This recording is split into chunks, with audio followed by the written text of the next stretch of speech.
নমস্কার, সাফল্যের পেন্সিল চ্যানেলে তোমাদের স্বাগত। বাংলা যুবসাথী প্রকল্পের জন্য যারা তোমরা ফর্ম ফিল আপ করেছিলে, সে অনলাইনে করো কি অফলাইনে করো, যারা তোমরা ফর্ম ফিল আপ করেছিলে তাদের প্রত্যেকের জন্য এই ভিডিওটা ইম্পর্টেন্ট। তার কারণ হচ্ছে এই ভিডিওর মাধ্যমে তোমাদের কাদের ফর্ম রিজেক্ট হয়েছে, কাদের ফর্ম অ্যাকসেপ্ট হয়েছে, কাদের ফর্ম পেন্ডিংয়ে রয়েছে, অবশ্যই তোমরা জানতে পারবে। তো দেখো, অফিসিয়াল পেজে যখন তুমি ভিজিট করবে তখন তোমাদের অ্যাপ্লিকেশন স্ট্যাটাসের একটি অপশন তোমাদের কাছে শো করবে। এবার তোমরা অ্যাপ্লিকেশন স্ট্যাটাস অনেকেই বলছে চেক করতে পাচ্ছি না। তো দেখো, অ্যাপ্লিকেশন স্ট্যাটাস চেক করার আগে তোমাদের এখানে কিছু প্রাথমিক প্রসেস রয়েছে, সেগুলো অবশ্যই তোমাদের জানতে হবে। যেখানে হচ্ছে যে তুমি স্ট্যাটাসের মাধ্যমে তুমি অফিসিয়াল পেজে যখন ভিজিট করবে, সেখানে যে অ্যাপ্লিকেশন স্ট্যাটাসে তুমি অপশন দেখতে পাবে, সেখানে তোমাদের অ্যাপ্লিকেশন নাম্বার এবং ক্যাপচা কোড বসিয়েই তোমাদের অ্যাপ্লিকেশন স্ট্যাটাসটা চেক করতে হবে, যার মাধ্যমে তোমরা চেক করে জানতে পারবে যে তোমাদের অ্যাপ্লিকেশন অ্যাপ্রুভড হয়েছে কি রিজেক্ট হয়েছে। ঠিক আছে? তো দেখো, কি কি কারণের জন্য যদি তুমি অফলাইনে ফর্ম ফিল আপ করে থাকো, অবশ্যই তোমরা কমেন্টে জানাবে যে কারা কারা তোমরা অফলাইনে ফর্ম ফিল আপ করেছো। দেখো, অফলাইনে ফর্ম ফিল আপ করার সময় তোমাদের যেগুলো লাগছিল সেটা হলো মাধ্যমিকের তোমার অ্যাডমিট কার্ড, মাধ্যমিকের মার্কশিট, সার্টিফিকেট, তারপরে আধার আইডেন্টিটি প্রুফ হিসাবে ভোটার কার্ড লাগছিল, ব্যাঙ্ক অ্যাকাউন্টের ডিটেলস লাগছিল, পাসপোর্ট সাইজের ছবি লাগছিল এবং তোমার সিগনেচার করতে হচ্ছিল। এবার দেখো, তুমি যে ছবিটা দিয়েছো, যদি সেই ছবিটা যদি অনেক পুরনো যদি ছবি হয়, যেখানে তোমাদের ব্যাঙ্ক ডিটেলসের সঙ্গে যদি সেটা যদি ম্যাচ না করে, বা অন্যান্য যেসব প্রুফ দিয়েছো মানে আইডি প্রুফের সঙ্গে যদি ম্যাচ না করে, তাহলে সেক্ষেত্রে কিন্তু তোমাদের ফর্ম রিজেক্ট হতে পারে। এবার যদি সরাসরি রিজেক্ট না হয়, তোমাদের দেখবে যে তোমাদের পেন্ডিং দেখাবে।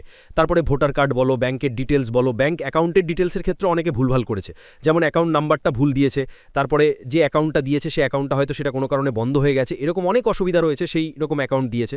আবার অনেকের যে ভুলটা হয়েছে যে ব্যাঙ্ক অ্যাকাউন্টের সঙ্গে তোমার মোবাইলের লিঙ্ক নেই, সেই মোবাইল নাম্বারটা দিয়ে দিয়েছে। ঠিক আছে? অর্থাৎ অন্য একটা মোবাইল নাম্বার দিয়ে দিয়েছে।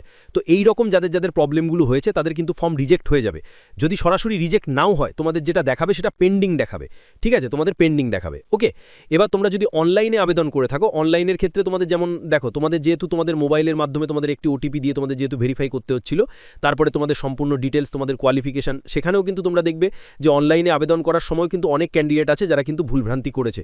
তারা যে প্রপার যে ডকুমেন্টসগুলো প্রয়োজন, সেই ডকুমেন্টসে কিছু গন্ডগোল করে ফেলেছে। ঠিক আছে? পরিষ্কারভাবে বোঝা যাচ্ছে না। তো এই রকম কন্ডিশনেও কিন্তু তাদের পেন্ডিং দেখাতে পারে। এবার যদি পেন্ডিং দেখায়, তার মানে বুঝতে পারছো যে তোমাদের কিন্তু হোল্ড হয়ে গেল, তোমাদের এখন কিন্তু তোমাদের সময় লাগবে, কারণ তোমাদের আবার হয়তো তোমাদের ডাকা হবে। তাহলে তোমরা বিডিও অফিসে একবার যোগাযোগ করতে পারো, বিডিও অফিসে তোমরা একবার যোগাযোগ করতে পারো। ঠিক আছে? সেখান থেকে তোমরা কিন্তু প্রপার ব্যাপারটা তোমরা জেনে নিতে পারো যে এখন কোন জায়গায় রয়েছে তোমাদের স্ট্যাটাসটা। ওকে, আচ্ছা, এর পরবর্তী দেখো, তো এবার দেখো যে যুবসাথী প্রকল্পে যাদের টাকা ঢুকে গেছে তারা অবশ্যই কিন্তু কমেন্টে জানাবে যে কাদের কাদের টাকা ঢুকে গেছে। এবং দেখো, যুবসাথী প্রকল্পে তোমাদের 7ই মার্চ থেকেই কিন্তু অনেক ক্যান্ডিডেটের কিন্তু আস্তে আস্তে টাকা ঢোকা শুরু করে দিয়েছে।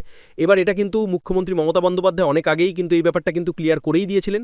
যারা অনলাইনে আবেদন করেছে তাদের ব্যাপারটা কিন্তু খুব ইজি, কারণ তারা অনলাইনে সব ডকুমেন্টসগুলো যদি সঠিকভাবে যদি ডকুমেন্টসগুলো আপলোড করে, তাহলে সেক্ষেত্রে তাদেরকে মানে সেই ডকুমেন্টসকে তো আর ডেটা এন্ট্রি অপারেটরকে তো আর নতুন করে আর এন্ট্রি করতে হচ্ছে না, সব কাজ তুমি এগিয়েই দিচ্ছ। এবার হচ্ছে যারা অফলাইনে আবেদন করেছে তাদের ক্ষেত্রে কি হচ্ছে যে ওই অফলাইন আবেদনের ডেটাগুলোকে তাদেরকে এন্ট্রি করতে হচ্ছে, তারপরে সেটা কিন্তু যে ফিন্যান্স অফিসে যাচ্ছে সেখান থেকেই সেটাকে অ্যাপ্রুভড হচ্ছে। তো এইগুলোর জন্য কিন্তু সময় লাগে। তার জন্যই অনলাইন যারা আবেদন করেছে তাদের ক্ষেত্রে খুব তাড়াতাড়ি ব্যাপারটা প্রসেসটা হয়ে গেছে, অফলাইনের ক্ষেত্রে দেরি হয়েছে। এবার দেখো, সামনে যেহেতু ইলেকশনের ডেট ঠিক হয়ে গেছে, তো সেক্ষেত্রে সময় কিন্তু লাগবে, কারণ এখন অ্যাডমিনিস্ট্রেটিভ বিভিন্ন কাজগুলো কিন্তু এখন এইসবের কাজগুলো কিন্তু মানে একটু স্টপ থাকবে।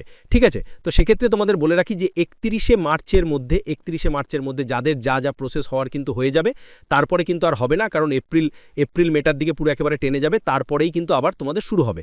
তখন হয়তো যদি কারোর ধরো পেন্ডিং থাকে, ঠিক আছে, নিশ্চয়ই পেন্ডিংটা এমনি নয়, কিছু একটা ডকুমেন্টসে ভুলভ্রান্তি আছে, তোমাদের হয়তো তখন মডিফিকেশন করার একটা সুযোগ দিতে পারে। ঠিক আছে? এবং সেই ব্যাপারে নিশ্চয়ই তোমাদের যখনই আপডেট আসবে অবশ্যই জানাবো। তো কাদের যুবসাথী প্রকল্পে টাকা ঢুকেছে, কাদের এখনও ঢোকেনি, তারা অবশ্যই কিন্তু কমেন্টে আমাকে জানাবে, প্রত্যেকে কমেন্টে আমাকে জানাবে। তো আশা করি ভিডিওর মাধ্যমে যে আপডেটটা ছিল সেই আপডেটটা তোমাদের কাছে ক্লিয়ার করলাম। যদি ভিডিওটা ভালো লাগে অতি অবশ্যই ভিডিওটাতে একটি লাইক করে চ্যানেলটিকে সাবস্ক্রাইব করবে। এবং বলে রাখি, তোমাদের অ্যাপ্লিকেশন স্ট্যাটাস যে চেক করার কিন্তু লিঙ্ক অ্যাক্টিভ হয়নি, লিঙ্ক কিন্তু খুব শীঘ্রই কিন্তু অ্যাক্টিভ হয়ে যাবে। দেখতেই পাচ্ছ অ্যাভেলেবেল সুন, খুব শীঘ্রই কিন্তু অ্যাক্টিভ হয়ে যাবে। এখনের মতো এইটুকুই, টাটা।